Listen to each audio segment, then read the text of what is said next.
Assalamualaikum warahmatullahi wabarakatuh. Perkenalkan, nama saya Siti Salus Parani. Biasa dipanggil Rani, NRP saya 50172510111. Di sini saya akan mempresentasikan materi geologi fisik chapter 1 dan 2. Yang pertama, saya akan menjelaskan untuk chapter 1 tentang pengenalan geologi, dasar-dasar tektonik lempeng, dan konsep penting lainnya. Nah, yang pertama, siapa sih yang membutuhkan geologi? Nah, geologi itu dibutuhkan oleh semua orang karena berperan dalam memahami bumi dan proses-proses yang membentuknya. Pengetahuan ini digunakan untuk menemukan sumber daya alam seperti air, minyak bumi, gas alam, mineral, dan batu bara. Geologi itu juga membantu manusia dalam memahami bencana alam serta cara hidup berdampingan dengan fenomena geologi seperti gempa, gunung api, dan tsunami. Selain itu, geologi itu juga penting loh dalam perencanaan pembangunan, penentuan lokasi bangunan, serta konservasi sumber daya alam. Para ilmuwan dan insinyur itu dan pembuat kebijakan itu menggunakan geologi untuk menjaga keseimbangan antara kebutuhan manusia dan kelestarian lingkungan. Jadi, dengan memahami bagaimana bumi bekerja dan bagaimana jenis substansi didistribusikan serta alasannya, kita tuh dapat mencari logam, sumber energi, dan permata. Bahkan, kita tuh dapat menjaga pasokan pasir dan kerikil untuk keperluan konstruksi.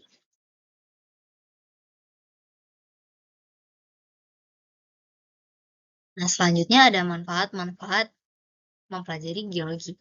Nah, yang pertama itu bumi menyediakan hal-hal yang kita butuhkan. Maksudnya gimana? Jadi, bumi itu kan menyediakan sumber daya yang menjadi kebutuhan utama manusia, yaitu udara, air, tanah, energi, dan mineral.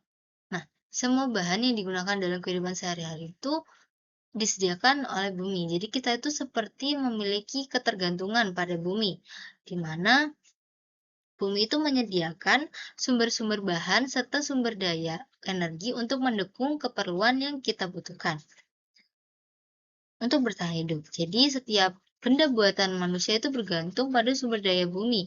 Bahkan untuk hal sekecil pensil yang kita gunakan untuk menulis. Seperti yang pada saya cantumkan di gambar 1.1, itu banyak pensil itu itu disediakan oleh alam dan kebutuhan sehari-hari yang lain. Yang kedua, untuk melindungi lingkungan. Jadi geologi itu membantu menjaga dan melindungi lingkungan dari dampak aktivitas manusia itu sendiri, di mana pembangunan, eksploitasi sumber daya alam itu dapat menimbulkan polusi, erosi, serta kerusakan ekosistem jika tidak dikelola dengan baik. Nah, jadi melalui studi geologi, manusia itu dapat menilai potensi bahaya lingkungan serta merancang sistem mitigasi untuk mencegah degradasi lahan dan pencemaran air tanah. Jadi, memahami geologi itu dapat membantu kita mengurangi atau mencegah kerusakan lingkungan. Sama seperti pemahaman tersebut dapat digunakan untuk menemukan atau mencari sumber daya tersebut. Nah, melindungi lingkungan ini seperti ke konservasi alam gitu ya, konservasi terhadap alam. Yang ketiga itu menghindari bahaya geologi. Bahaya geologi yang dimaksud ini seperti gempa bumi, letusan gunung berapi, tsunami, dan tanah longsor yang merupakan konsekuensi dari dinamika internal bumi untuk menjaga keseimbangan bumi itu sendiri. Nah, pengetahuan geologi ada itu untuk memungkinkan manusia memahami proses penyebab bencana tersebut dan mengenali wilayah yang berpotensi berbahaya. Jadi melalui data geologi dan seismologi, para ilmuwan itu dapat memperkirakan lokasi rawan gempa dan aktivitas vulkanik. Nah, pemetaan daerah rawan bencana itu juga membantu pemerintah dan masyarakat dalam perencanaan tata ruang, pembangunan infrastruktur tahan gempa, dan penyusunan strategi mitigasi apabila ada bencana. Jadi, yang ketiga ini, itu kalau yang kedua tadi kan konservasi terhadap alam. Nah, yang ketiga ini adalah konservasi terhadap manusia itu sendiri. Nah, terus pada gambar yang saya cantumkan, itu gambar 1.2,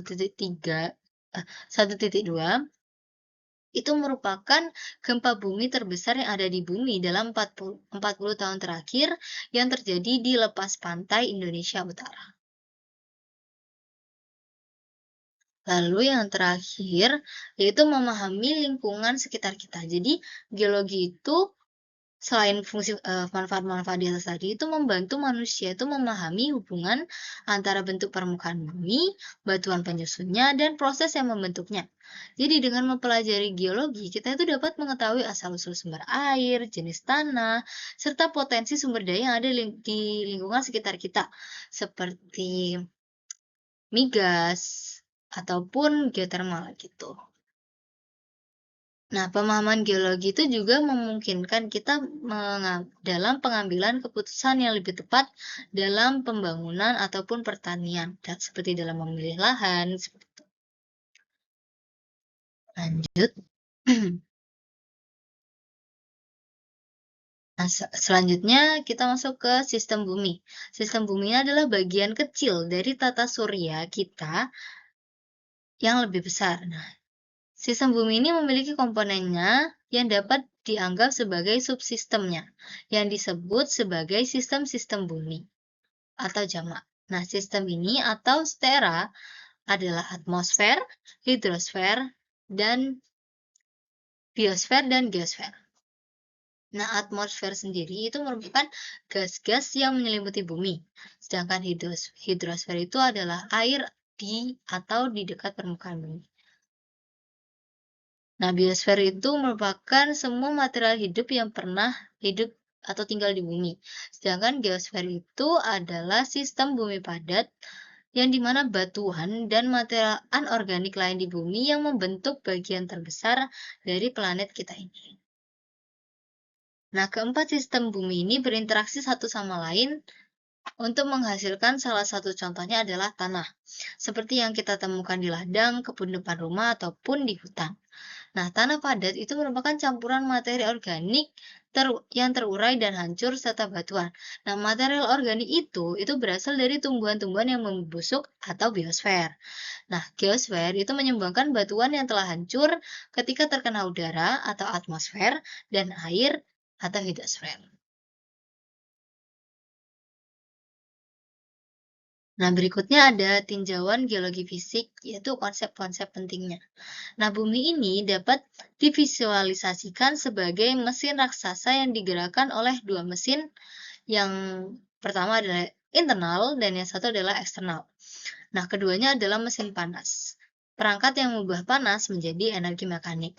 Nah, yang internal tadi itu berasal dari panas dalam bumi atau dari bawah permukaan bumi. Sedangkan kalau yang eksternal itu berasal dari luar permukaan bumi yaitu matahari, panas matahari. Nah, seperti yang saya cantumkan di gambar 1.5, itu merupakan contoh mesin panas bumi yang sederhana, di mana mesin pembakaran otomatis itu digerakkan oleh mesin panas. Ketika bensin dinyalakan di dalam silinder, hasil pembakaran gas itu diperluas mendorong piston ke ujung silinder.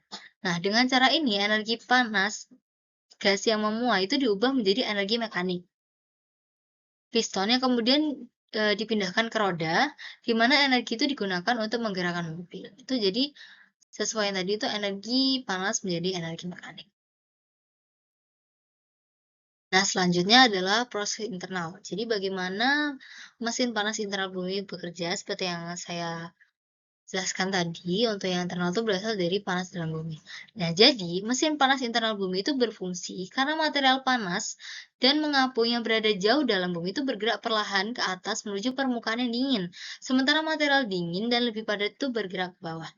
Seperti pada gambar yang saya cantumkan di slide, gambar 1.6, itu ada contoh di mana sebuah wadah lilin yang panas yang dipanaskan dari bawah.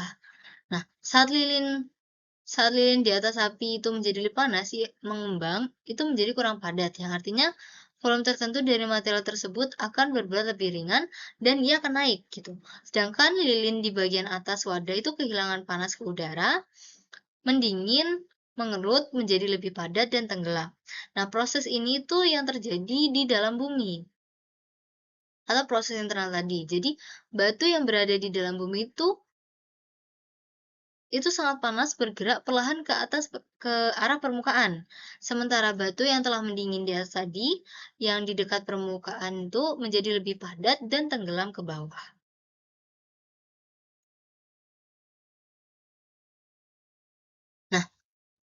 Selanjutnya itu interior bumi. Di interior bumi itu ada mantel, kerak, dan inti. Jadi yang pertama mantel itu merupakan zona konsentris utama bumi yang paling besar volumenya. Dua zona lainnya adalah kerak dan inti. Dua jenis kerak utama adalah kerak samudra dan kerak benua. Kerak benua. Nah, seperti yang saya cantumkan di slide di gambar 1.7, itu bisa dilihat bahwa mantel itu merupakan zona utama bumi yang paling besar volumenya. Meskipun mantel ini adalah batuan padat, sebagiannya itu mengalir perlahan, umumnya ke atas atau ke bawah tergantung apakah lebih panas atau lebih dingin dari mantel di sekitarnya, seperti yang saya jelaskan di slide sebelumnya. Nah, kerak bumi itu dianalogikan dengan kulit apel. Jadi ketebalan kerak bumi itu tidak signifikan dibandingkan dengan seluruh bumi. Dan kita itu hanya memiliki akses langsung ke kerak, dan itu pun tidak banyak. Kita itu diibaratkan seperti mikroba yang merayap di atas apel, tanpa kemampuan untuk menembus kulitnya.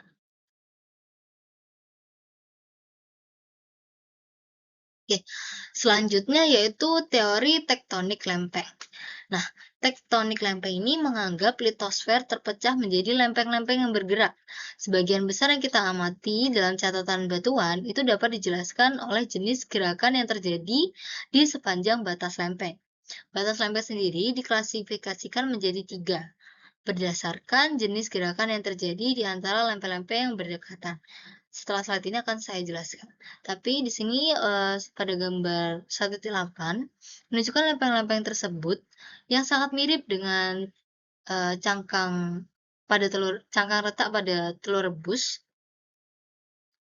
Nah, di mana lempeng tersebut tuh bergerak relatif satu sama lain di sepanjang batas lempeng yang meluncur di atas astenosfer di bawahnya gitu. Nah, ada beberapa fenomena yang dapat dijelaskan oleh tektonik lempeng ini, yaitu di mana dan mengapa kita tuh mengalami gempa bumi, gunung berapi, sabuk pegunungan, palung laut dalam, dan punggungan tengah samudra. Jadi, hal-hal yang saya sebutkan tadi itu terjadi karena pergerakan lempeng tadi. Jadi, teori tektonik lempeng. Nah, seperti yang saya jelaskan di slide sebelumnya, kan batas lempeng tadi itu terbagi menjadi 3 jenis batas lempeng. Nah, jenis batas lempeng yang pertama itu adalah batas divergen, yang melibatkan dua lempeng yang bergerak saling menjauh satu sama lain. Seperti pada gambar 1.8 ini yang saya cantumkan di slide. Nah, sebagian besar batas divergen itu bertepatan dengan puncak pegunungan bawah laut yang disebut punggungan tengah samudra. Nah, contoh dari batas divergen ini adalah punggung tengah Atlantik. Selanjutnya itu jenis batas kedua yang menghasilkan berbagai aktivitas geologis adalah batas konvergen. Nah, di mana lempeng ini itu bergerak saling mendekat. Jadi nanti akan ada lempeng yang ke bawah dan akan ada yang menunjang ke atas gitu.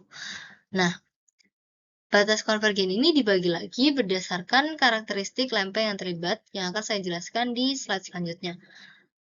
Melihat gambar 1.10, nah, dengan mengakomodasi penambahan dasar laut baru di batas divergen, penghancuran dasar laut lama di batas konvergen itu memastikan bumi itu tidak bertambah ukurannya. Nah, contoh dari batas konvergen ini ada punggungan Andes, tempat lempeng Nazca menyusup di bawah lempeng Amerika Selatan, dan pegunungan Cascade di Washington, Oregon, dan California Utara, di mana tempat lempeng Juan de Fuca menyusup di bawah lempeng Amerika Utara. Nah, batas konvergen ini karena alasan geometrinya adalah lokasi gempa bumi terbesar di bumi. Nah, di sini saya akan jelaskan 3 jenis batas konvergen yang sudah saya sebutkan di slide sebelumnya tadi. Nah, yang pertama itu ada konvergensi lempeng samudra benua. Nah, jika salah satu lempeng itu ditutupi oleh kerak samudra dan yang lain oleh kerak benua, maka lempeng benua yang kurang padat dan lebih mengapung itu akan menimpa lempeng samudra yang lebih padat atau massa jenisnya lebih padat gitu. Jadi lempeng samudra itu melengkung di bawah lempeng benua, seperti pada gambar 1.10. Nah, eee,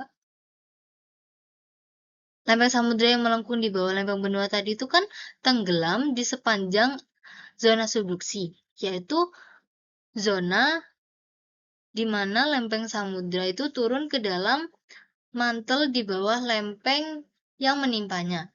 Nah, dari sini itu bisa tercipta batuan sedimen berlapis yang bisa terbentuk di dasar laut, khususnya itu menunjukkan efek kompresi intensif, misalnya batuan sedimen yang terlipat dan terpatahkan. Seperti pada gambar 1.10 yang telah saya cantumkan di slide. Nah, dengan cara ini, batu yang mungkin berada di bawah permukaan laut itu dapat terkompresi ke atas dan menjadi bagian dari pegunungan. Lalu yang kedua adalah konvergensi lempeng samudra-samudra. Nah, jika kedua lempeng yang bertumbukan ini adalah lempeng samudra, maka lempeng yang lebih padat atau massa jenis yang lebih padat itu akan tersubduksi di bawah lempeng yang kurang padat, yang massa jenisnya lebih ringan. Nah, sebagian lempeng menjadi lebih dingin dan padat ketika bergerak semakin menjauh dari punggung tengah samudra, tempat ia terbentuk. Nah, setelah subduksi dimulai, batuan cair itu terbentuk pada zona subduksi samudra benua, yang akan saya jelaskan setelah ini. Nah, konvergensi lempeng benua selanjutnya adalah konvergensi lempeng benua-benua. Nah, jika kedua lempeng yang bertabrakan adalah lempeng benua-benua, maka proses deformasi geologi yang cukup berbeda ini terjadi di batas lempengnya, di mana litosfer benua itu jauh lebih kecil kerapatannya daripada mantel di bawahnya, dan karena itu pula tidak ada lempeng yang akan menunjang. Nah, sifat litosfer benua yang terapung ini menyebabkan dua lempeng benua yang bertabrakan melipat dan terdeformasi dengan pengangkatan vertikal dan penebalan signifikan, serta pemandekan lateral. Nah, contoh dari tabrakan benua-benua ini adalah sabuk pegunungan Himalaya. Oh ya, konvergensi benua-benua ini didahului oleh konvergensi samudra benua di gambar 1.10.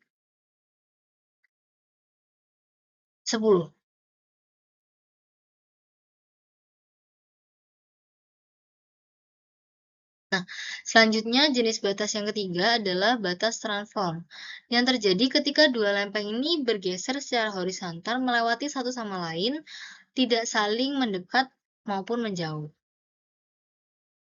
Contohnya adalah patahan San Andreas di California dan patahan Alpine di Selandia Baru. Nah, gempa bumi yang dihasilkan dari pergeseran sepanjang patahan transformasi ini tuh bervariasi ukurannya, bergantung pada apakah patahan itu memotong kerak samudra atau benua pada panjang patahannya. Nah, seperti contoh yang saya cantumkan di gambar 1.3 ini, pergerakan di kedua sisi patahan transformasi itu merupakan hasil batuan yang tercipta di punggung samudra, yang terpisah dan bergerak menjauh dari masing-masing punggung tersebut. Selanjutnya itu mesin panas eksternal bumi, yaitu dari panas matahari. Nah, gaya tektonik itu dapat menekan batuan kerak benua yang sebelumnya berada di dataran rendah di sepanjang batas konvergen dan mengangkat bagian atasnya jauh di atas permukaan. Nah, bagian-bagian kerak juga dapat terangkat karena penyesuaian isostatik, pergerakan vertikal bagian-bagian kerak bumi itu untuk mencapai keseimbangannya. Nah, maksudnya itu apa? Keseimbangan itu artinya batuan yang lebih ringan akan mengapung lebih tinggi daripada batuan yang lebih padat di bawahnya pada mantel. Nah, penyesuaian isostatik tadi adalah alasan mengapa kapal kosong berada lebih tinggi di atas air daripada kapal identik yang penuh muatan. Nah, kerak benua yang lebih ringan daripada kerak samudra cenderung itu mengapung lebih tinggi di atas mantel di bawahnya daripada kerak samudra. Itulah mengapa kerak samudra itu berada di bawah permukaan laut dan benua berada di atas permukaan laut. Seperti yang saya jelaskan di slide sebelumnya tentang kerak. Nah, dalam setiap kasus, batuan itu yang awalnya di bawah permukaan oleh proses internal bumi itu dikikis oleh proses permukaan pada gambar 1.14. Nah, saat material dihilangkan melalui erosi, isostat itu bekerja untuk mengangkat dataran ke atas, sama seperti bagian yang terendam dari gunung es mengapung ke atas saat es mencair.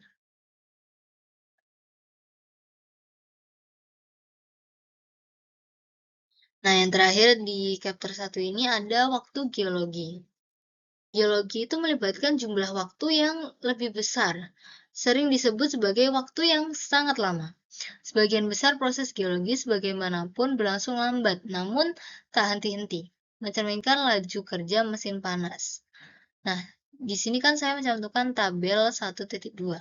Nah, tabel 1.2 ini menunjukkan beberapa titik acuan yang perlu diingat. Bumi ini diperkirakan berusia sekitar 4,5 miliar tahun. Nah, fosil-fosil dan batuan yang di tabel ini tuh menunjukkan bahwa bentuk-bentuk kehidupan hewan yang kompleks telah berkembang biak dengan melimpah di bumi selama sekitar 544 juta tahun yang terakhir gitu. Nah, seperti pada tabel itu, reptil itu melimpah sekitar 230 juta tahun yang lalu. Dinosaurus itu berevolusi dari reptil dan punah sekitar 65 juta tahun yang lalu. Sedangkan manusia sendiri itu baru ada di bumi sekitar 3 juta tahun yang terakhir. Jadi dibandingkan umur bumi, manusia ini belum ada apa-apanya gitu. Terus era dan periode pada tabel ini semacam kalender bagi geolog yang diurutkan di mana peristiwa geologis itu ditempatkan. Nah, di sini saya masuk ke chapter 2 tentang interior bumi dan kebutuhan geofisika. Nah, yang pertama yang akan saya jelaskan adalah bukti dari gelombang seismik. Salah satu cara untuk mempelajari bagian dalam bumi, terkhusus di studi bidang geofisika ini adalah tentang refleksi seismik, yaitu kembalinya sebagian energi gelombang seismik ke permukaan bumi setelah gelombang tersebut memantul dari batas batuan.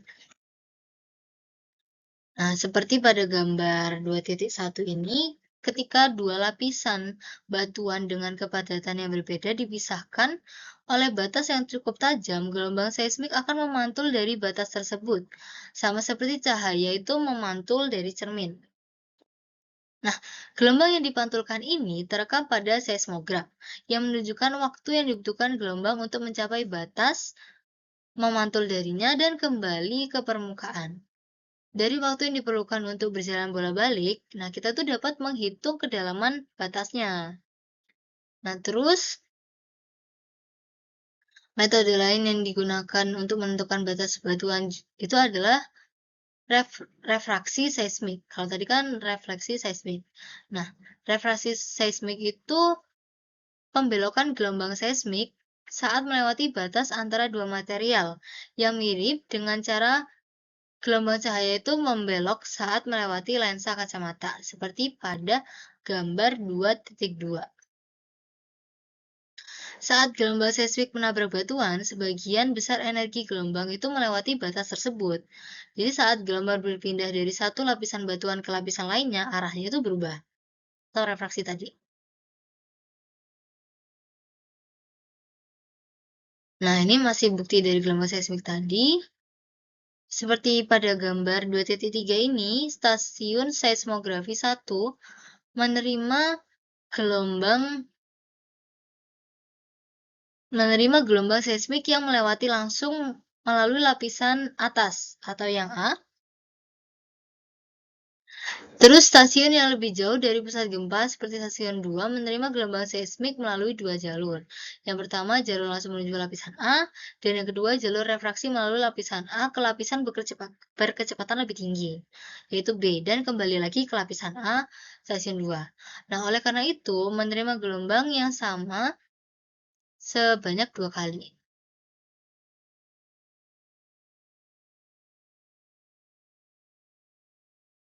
Nah, di gambar 2.2 di slide sebelumnya tadi kan menunjukkan Gelombang itu membelok saat bergerak ke bawah ke lapisan dengan kecepatan lebih tinggi. Nah, tapi kenapa sih gelombang itu kembali ke permukaan seperti yang ditunjukkan di gambar 2.3 gitu? Nah, jawabannya adalah karena gelombang yang bergerak ke depan itu melepaskan energi ke segala arah.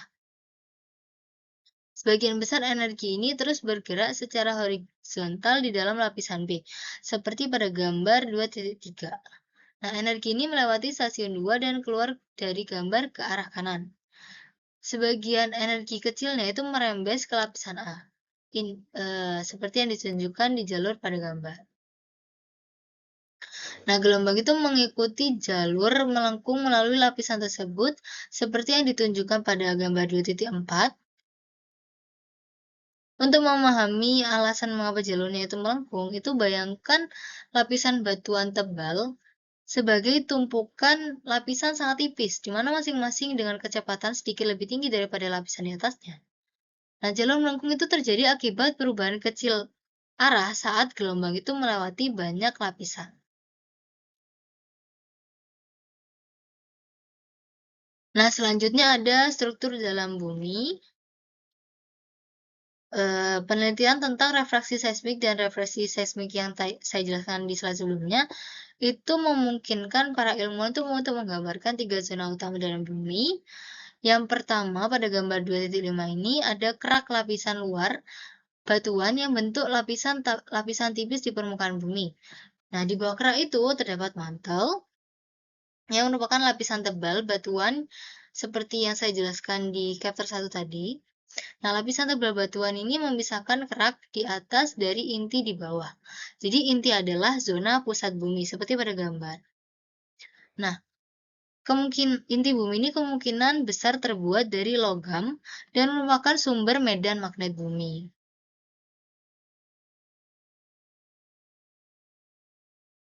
Nah, seperti yang di slide sebelumnya, kerak bumi itu akan saya jelaskan di slide ini. Nah, studi gelombang seismik telah menunjukkan bahwa kerak bumi itu lebih tipis di bawah lautan daripada di bawah benua. Dan gelombang seismik itu bergerak lebih cepat di kerak lautan daripada di kerak benua. Karena perbedaan kecepatan inilah diasumsikan bahwa kedua jenis kerak tersebut terbuat dari jenis batuan yang berbeda. Nah, batasan yang memisahkan kerak dari mantel di bawahnya itu disebut diskontinuitas. Seperti pada gambar 2.6 menunjukkan bahwa mantel terletak lebih dekat permukaan bumi di bawah lautan daripada di bawah benua. Nah, kerak samudra sendiri memiliki ketebalan rata-rata itu 7 km. Bervariasi lah antara 5 sampai 8 km. Sedangkan kerak benua itu jauh lebih tebal daripada kerak samudra dengan ketebalan rata-rata itu 30 sampai 50 km. Nah, gelombang seismik itu menunjukkan bahwa kerak paling tebal di bawah pegunungan muda secara geologis seperti Andes dan Himalaya itu menonjol ke bawah sebagai akar pegunungan ke dalam mantel, yang seperti di gambar 2.6.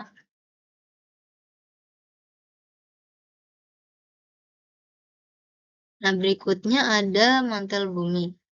Nah, karena cara gelombang seismik melewati mantel, geolog itu meyakini bahwa mantel seperti kerak terbuat dari batuan padat.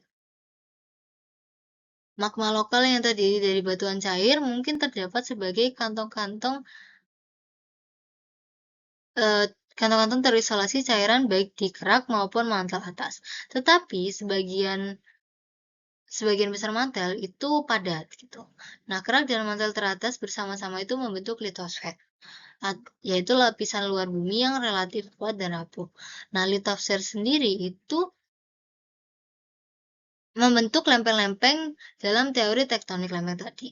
Nah, litosfer itu memiliki rata-rata tebal sekitar 770 km di bawah lautan dan dapat mencapai 125 hingga 250 km di bawah benua. Batas bawahnya itu ditandai oleh lapisan mantel yang unik di mana gelombang seismik itu melambat, seperti pada gambar 2.6 di slide sebelum tadi. Nah, data dari refleksi dan refraksi seismik itu menunjukkan beberapa lapisan konsentris di mantel yang di gambar 2.7 di slide ini. Nah, dengan batas yang menonjol pada kedalaman 400 sampai 600 dan 670 km. Nah, sebagian besar ahli geologi itu berpendapat bahwa komposisi kimia batuan mantel itu relatif sama di seluruh mantel, karena tekanan itu kan meningkat seiring kedalaman di dalam bumi. Nah, batas antara lapisan mantel itu kemungkinan mewakili kedalaman di mana tekanan itu menghancurkan struktur internal mineral tertentu menjadi mineral yang lebih padat. Selanjutnya ada inti bumi. Nah, data gelombang seismik tadi itu memberikan bukti utama keberadaan inti bumi. Jadi dari seismik tadi itu bisa dibuktikan bahwa adanya inti bumi.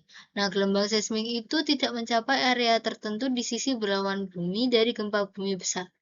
Nah, seperti yang saya cantumkan di slide di gambar 2.8, itu menunjukkan bagaimana gelombang seismik B menyebar dari gempa hingga pada jarak 103 derajat busur, sekitar 11.500 kilometer dari pusat gempa.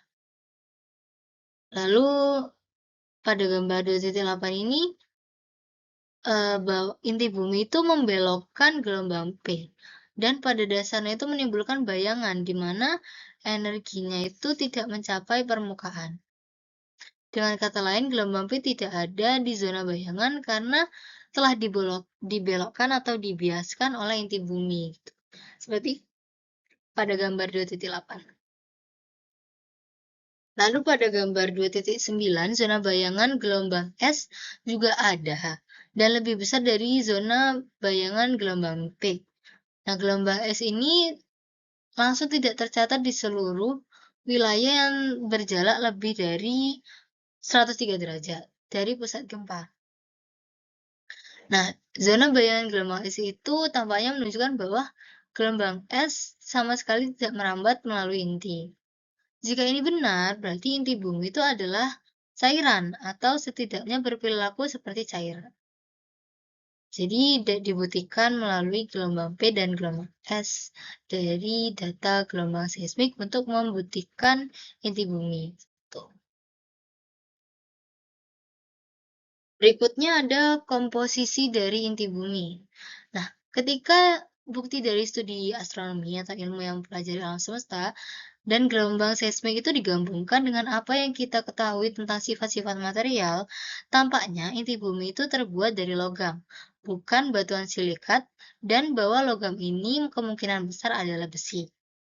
Kepadatan rata-rata bumi adalah 5,5 gram per cm kubik, berdasarkan perhitungan dari hukum gravitasi Newton.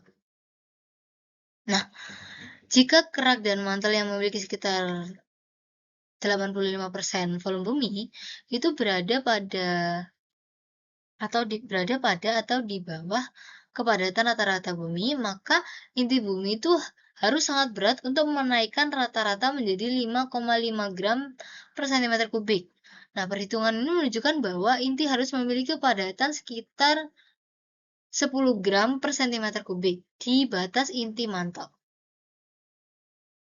Meningkat menjadi 12 atau 13 gram per cm kubik di pusat bumi. Nah, kepadatan yang besar ini akan cukup untuk memberikan kepadatan rata-rata bumi sebesar 5,5 gram per cm kubik.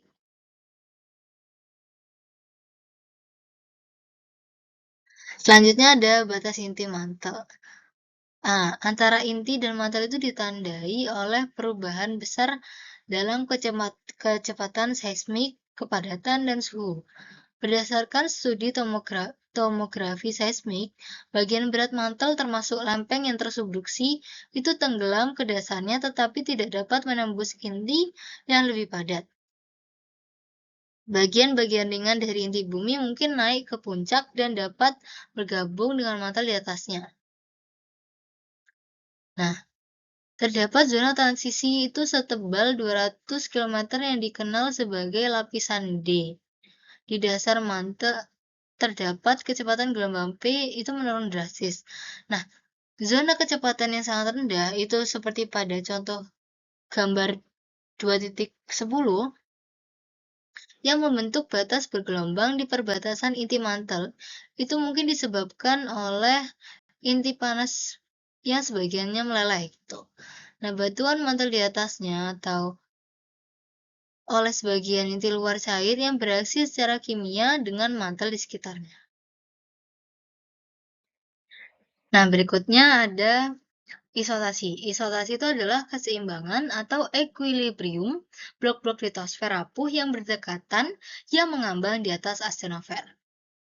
Nah, karena litosfer ini lebih ringan daripada batuan mantel, kerak itu dapat dianggap mengambang di atas mantel yang lebih padat, sama seperti kayu yang menggambar di atas air, seperti yang ditunjukkan di gambar 2.11, yang menunjukkan kedua balok kayu dan balok litosfer dalam keseimbangan isostatis. Nah, berat kayu itu sama dengan berat air yang dipindahkan. Demikian pula berat litosfer yang sama dengan berat astenosfer yang tersingkirkan gitu. Akibatnya, batuan dan air laut di atasnya pada gambar 2.11 itu dapat dianggap terpisah menjadi kolom-kolom vertikal, masing-masing dengan tekanan yang sama di dasarnya. Lalu pada gambar 2.11, sedimen dari bagian atas itu mengalami erosi yang lebih cepat diendapkan di bagian bawah. Nah, penurunan berat dari bagian atas itu menyebabkan bagian tersebut naik, sementara peningkatan berat pada bagian bawah menyebabkan bagian tersebut tenggelam.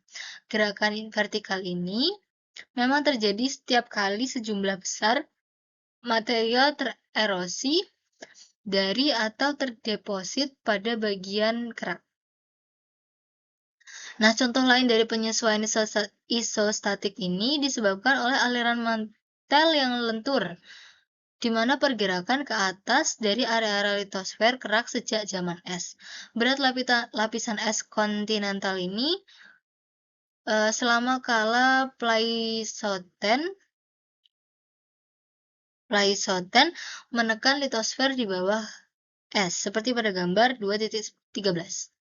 Nah, setelah es mencair, kerak bumi yang naik kembali ke atas itu sebuah proses yang masih berlangsung di daerah seperti pada gambar 2.14.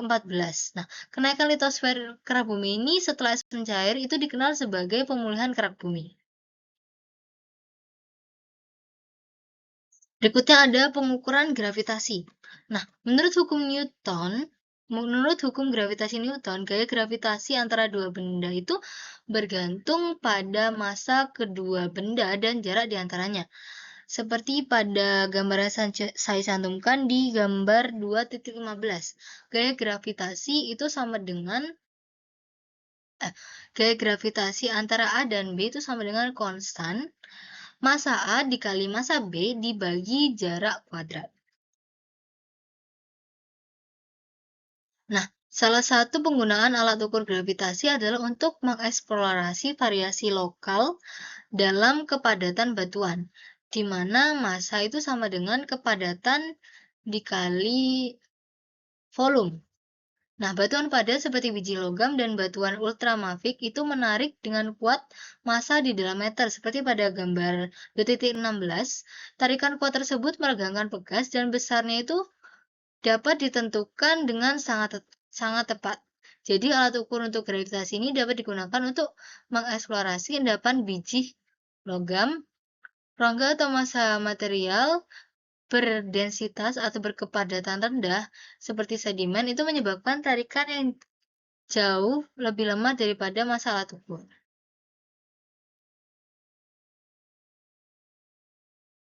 Nah, ini masih pengukuran gravitasi. Pada beberapa wilayah itu tertahan dari keseimbangan isostatik oleh gaya tektonik dalam. Seperti pada gambar 2.17 yang B, Itu menunjukkan sebuah wilayah dengan kerak yang tebalnya seragam. Gaya tektonik itu menahan bagian tengah wilayah tetap terangkat. Pengangkatan ini itulah yang membentuk suatu pegunungan, tapi tanpa adanya akar pegunungan. Selanjutnya ada medan magnet bumi. Nah, bumi itu dikelilingi oleh suatu daerah gaya magnet, yaitu medan magnet. Nah, garis-garis gaya medan magnet yang tak terlihat ini membelokkan atau menyimpangkan benda-benda yang termagnetisasi, seperti jarum kompas yang bebas bergerak. Medan magnet bumi ini dua kutub memiliki dua kutub, yaitu kutub utara dan kutub selatan magnetik, yang masing-masing itu terletak di dekat kutub utara geografis dan kutub selatan geografis. Nah, karena memiliki dua kutub, medan magnet bumi itu disebut dipolar. Kekuatan medan magnet paling besar itu terdapat di kutub magnetik, di mana garis-garis gaya magnet itu tampak keluar dan masuk secara vertikal seperti pada gambar 2.18. Nah, di gambar 2.18 ini gambaran merupakan gambaran medan internal sebagai sebuah batang magnet besar dari medan yang sebenarnya gitu. Nah, karena medan magnet bumi jauh lebih kompleks, huruf N dan S pada dua gambar kecil itu menunjukkan letak kutub geografis. Nah, selanjutnya adalah gangguan magnetik. Jadi, pada tahun 1950-an, bukti mulai menumpuk bahwa medan magnet bumi telah secara berkala membalik polaritasnya di masa lalu. Perubahan polaritas medan magnet ini disebut pembalikan magnetik.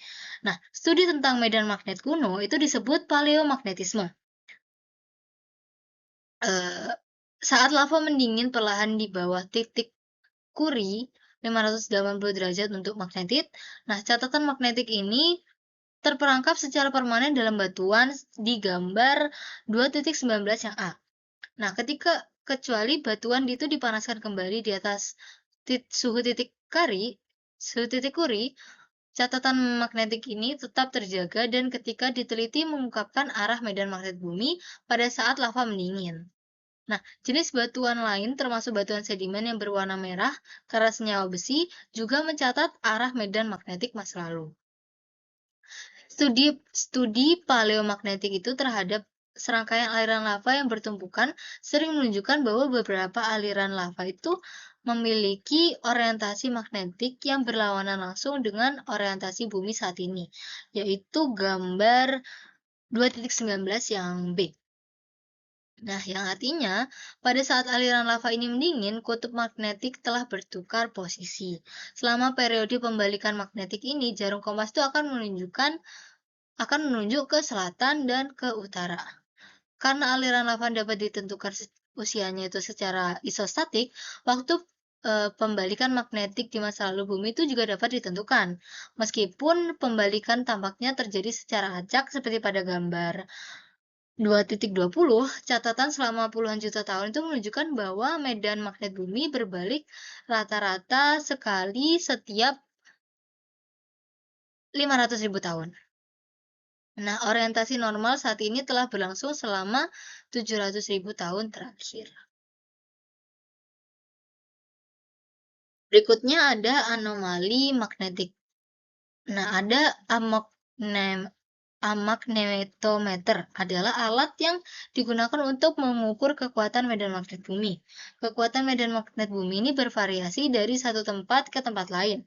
Sama seperti gravitasi, penyimpangan dari pembacaan rata-rata itu disebut anomali. Anomali magnetik yang luas dan regional itu mungkin disebabkan oleh pola sirkulasi di inti luar cair atau oleh penyebab lain yang mendalam.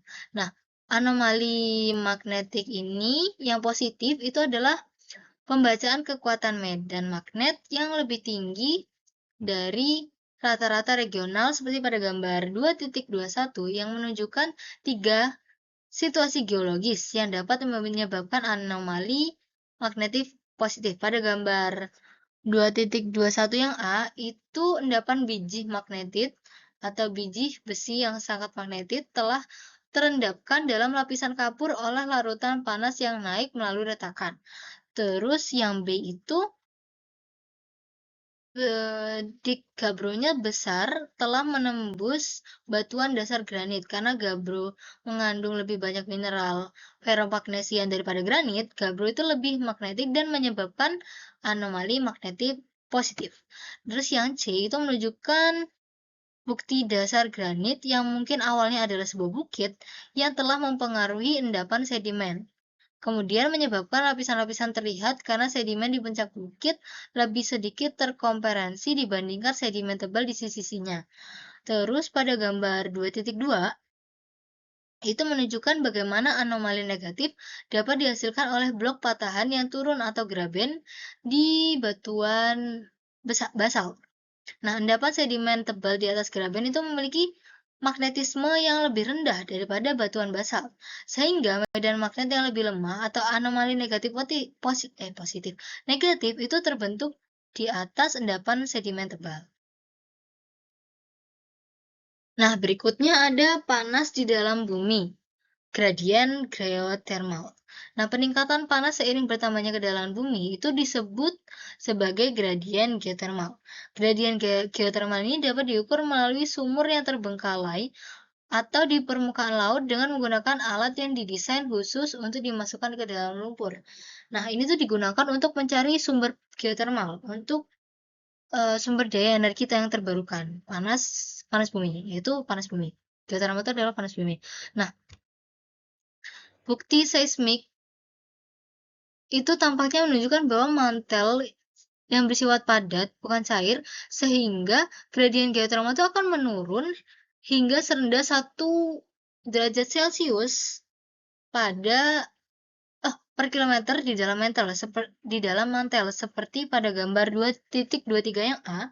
Nah, pada batas antara inti dalam dan inti luar itu ada beberapa ambang temperatur yang mungkin jika inti bumi merupakan logam cair di atas batas dan logam padat di bawahnya. Jadi berat lapisan batuan tebal mantel dan logam cair inti luar itu meningkatkan tekanan pada batas ini. Nah, pada gambar 2.23 yang B itu hingga 3 juta atmosfer. Jadi 1 atmosfer tekanan adalah gaya persatuan luas yang disebabkan oleh berat udara di atmosfer.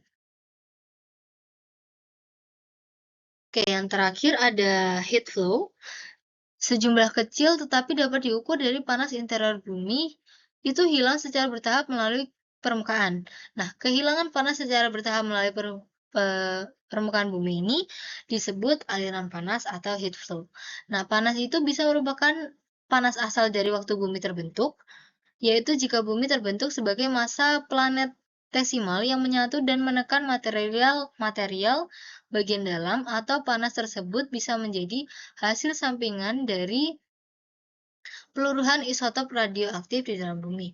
Nah, aliran panas tinggi ini biasanya disebabkan oleh adanya tubuh magma atau pluton yang masih mendingin di dekat permukaan, seperti pada gambar 2.24. Nah, aliran panas tinggi pada area yang lebih luas itu mungkin disebabkan oleh naiknya batuan mantel panas di bawah kerak yang secara abnormal tipis. Rata-rata aliran panas dari benua itu sama dengan rata-rata aliran panas dari dasar laut. Jadi sebuah fakta yang mengejutkan jika kita tuh mempertimbangkan konsentrasi material radioaktif yang lebih besar pada batuan benua di gambar 2.25. Rata-rata aliran panas yang secara tak terduga tinggi di bawah lautan mungkin disebabkan oleh batuan mantel panas yang perlahan naik melalui konveksi di bawah bagian-bagian samudra. Nah, ini masih udah selesai. Sekian presentasi dari saya.